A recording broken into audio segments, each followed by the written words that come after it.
name is Susie Quesada, and my family's from the Philippines. My father and mother, they're both from the northern part of the Philippines, the island of Luzon, and my dad's from Pangasinan, and my mom is from Quezon City. I was born in San Francisco, and along with my brothers, and we've lived here ever since. I'm the marketing manager for Ramar Foods International. We're a manufacturer of frozen Filipino foods, and I work closely on our advertising and our brand management for our 8 different brands. It helps that I love to cook and I love to eat, because my background is not in marketing, it's in education and multicultural literature. But I found that because I love to cook and I'm a consumer myself, when it comes to food, that I've been able to bring that to advertising and marketing our different brands to the Filipino and Asian market. There was really no mention of me working for the family business up until when actually something happened in my family that sparked the entire thing. My uncle, who was kind of the patriarch of the family, passed away unexpectedly, and I think it kind of rattled everybody in the family. And so my dad took me aside to dinner, of course over food, and he said, you know, someone really needs to learn the family business, and you're the oldest, so, and it's also very common in Filipino families that you do take over the family business. I wasn't so surprised, but I felt really lucky that I never, you know, my family always, my parents especially, they always let me pursue what I wanted to do. And when I said I wanted to teach, they backed me up 100%. So I was able to teach and do exactly what I loved. And, you know, maybe someday I'll still do it now, again, but right now it's, I'm so involved in the business and I'm enjoying working with my family that we'll see if maybe I have time for that again in the future. I feel very lucky that I have a lot of family here in the Bay Area and in the Philippines still, and that we find the time to get together and enjoy each other's company and support each other.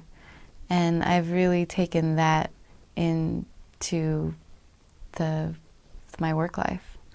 I felt like I took it in when I was teaching, trying to build a community in my classroom, and then I've been able to take that into the business world and try to build that same family atmosphere within Ramar Foods.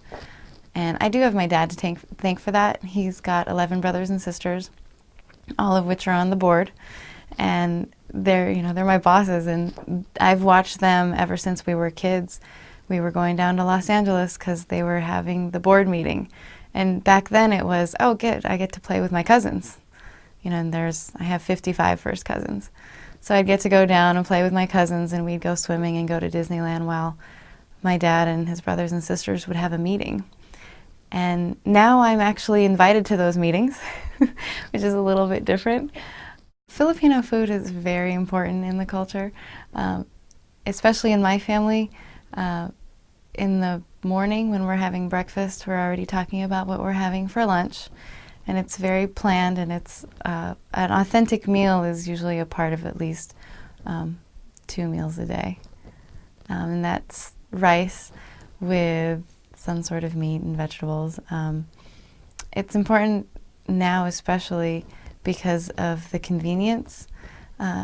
Before, I think it would be difficult to make some of the authentic Filipino dishes with all the time constraints that we have now. We're so busy, and it's easy to just grab something from the freezer and either put it in the microwave or fry it up, and you've got your authentic meal. You just got to make rice. One of the most authentic Filipino dishes that I would introduce is adobo. Adobo is a stew, and it can be made with pork, chicken, and it's made with soy sauce and vinegar and lots of garlic and bay leaves. And you serve it over rice and have it fresh with tomatoes usually. And it's one of my favorites as well.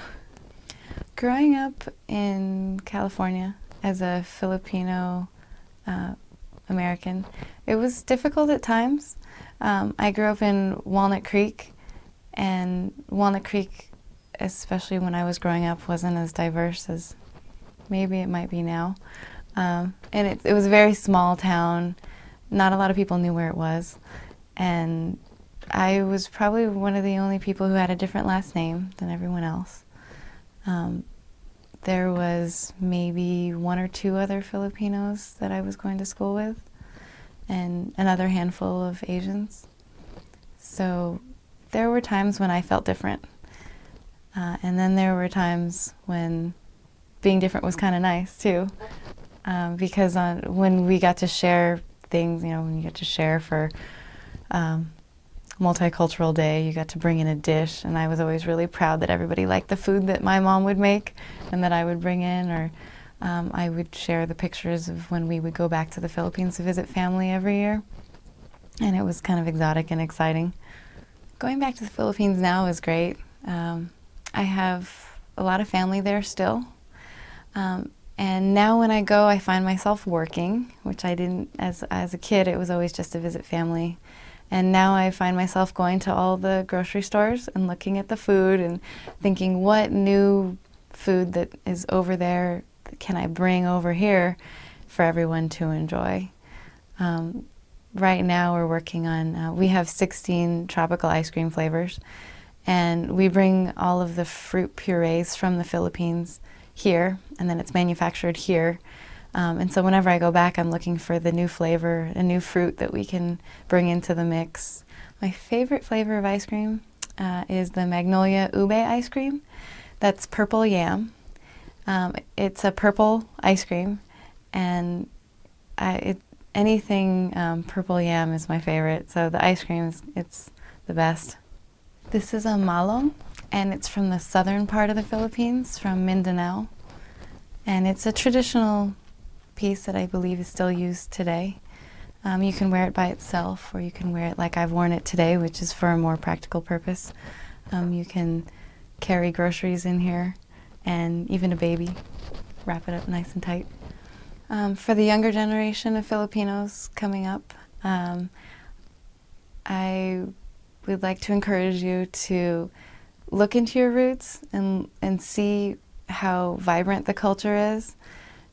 Listen to the music because it's out there, and the art, the architecture, and go visit the Philippines when you have a chance and travel around and be a tourist back in your home country. And if you can, try to learn the language, because that's one thing that I'm learning, and it's difficult when you let it go. So I would encourage you to just make sure that you keep that culture alive. It's difficult for me too, because I've married someone outside of the Filipino culture, and I want to make sure that our kids are going to know the Philippines, and I want to make sure that they go back home and are able to travel through there so that they know about that part of their culture.